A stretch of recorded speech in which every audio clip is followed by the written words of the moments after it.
with Shafa, Ralina, and this is my assignment for my midterm exam. And in this assignment, I will roleplay as a lecturer. Good evening, class. For today's lecture, we will be reading out loud an assignment done from one of your friends, which is a resume on Chapter 4 of a book by Nero Chindoki.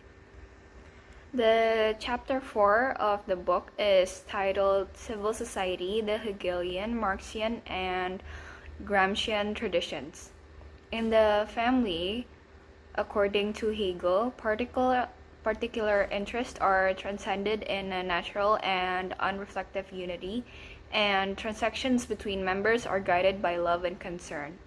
Civil society is equally distinguished from the state, where universality is institutionalized as the highest form of ethical life, indeed as the actuality of the ethical idea. Civil society, by contrast, is the domain of particularity of the self-seeking individual concerned with the fulfillment of his private needs. In this stage, the ethos of the family becomes the active moment where the dialectic between particularity and universality is resolved. The system of needs occupies but one part of the Hegelian concept of civil society. When individuals are motivated by self-interest and self-aggrandizement, civil society affords a spectacle of extravagance and want, as well as of the physical and ethical degeneration common to both. In contrast to Adam Smith, who had seen self-interest and motivated action as the basis of a progressive society, Hegel is skeptical of such assumptions. Self-interest action, holds Hegel, leads to egoism, self-centeredness, and instrumentalist conceptions of social interaction. It therefore destroys ethical life. Hegel mourns the fact that modern society has lost its capacity to realize ethical life. This regret is understandable when we recall his profound admiration for the Greek police, which he regarded as the unsurpassed form of communal life. The philosophy of right, writes Pelczynski, is a philosophical reconstruction of modern ethical life.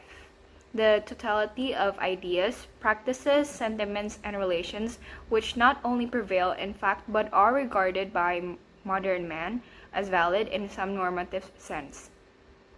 He was above all concerned about providing buffers against the harmful effects of modernity, which leaves the individual little protection against either the state or against mob tyranny.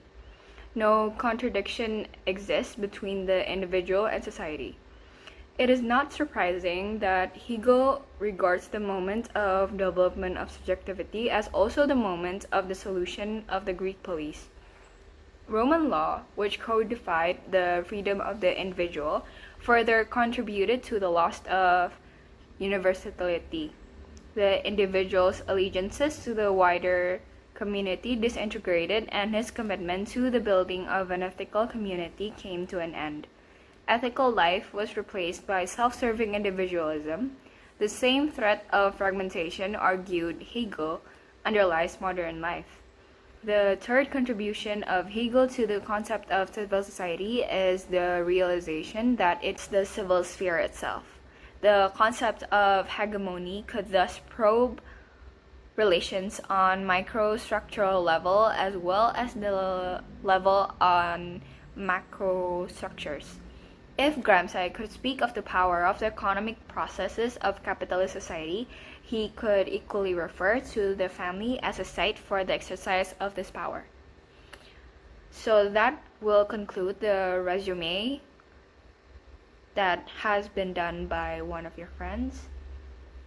Overall, I think it was an excellent resume which covers most of the important points on the article. That's it for today's lecture. Thank you.